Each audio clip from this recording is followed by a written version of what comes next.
Put simple shapes together without gaps or overlaps to make a larger shape. High in the leaf mosaic canopy, the path ahead is scattered with fragments. Wattle the koala has a route to climb, but the leaf tiles marking her way are currently broken into separate pieces. Today, watch the scene carefully. We are going to discover how these small, simple shapes can be joined together to build entirely new, larger structures.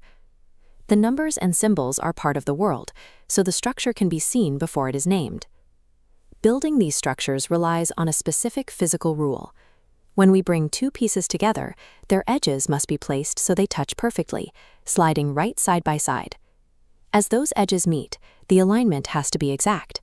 That means leaving 0 gaps between the shapes and 0 overlaps where they sit on top of each other.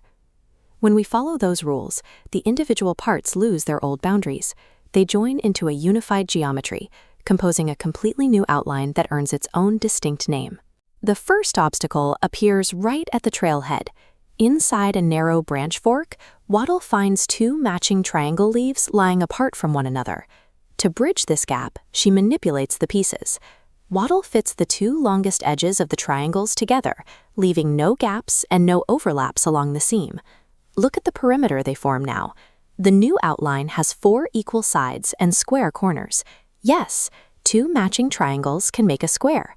Moving further down the branch, the scale of the puzzle shifts. Here, Wattle discovers 2 square leaves, both exactly the same size.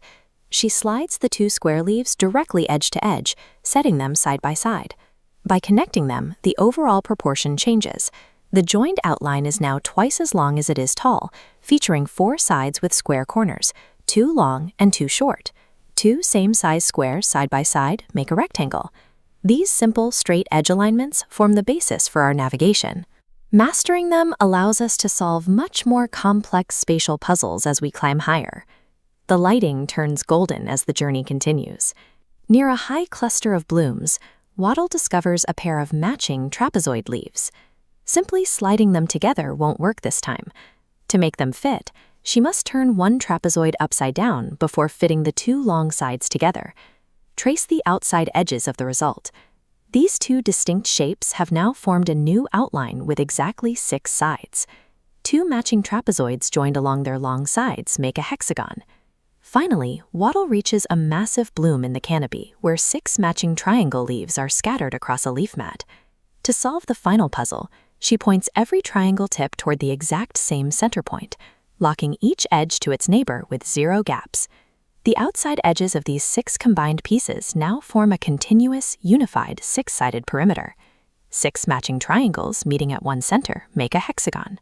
Regardless of how many pieces are involved, strictly following the rules of edge-to-edge contact transforms smaller parts into a stable whole.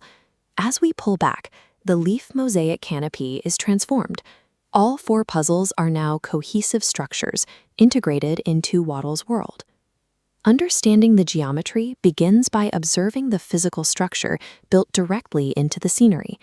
The physical action of the animal demonstrates how the quantities change, while the mathematical labels record that exact same idea. Every beautiful structure we see in our environment is the result of simple, smaller shapes, perfectly composed together. Which label in the environment tells you the most important mathematical relationship, and how did the animal's action prove it? These 2 straight-edged trapezoids join to make one 6-sided hexagon.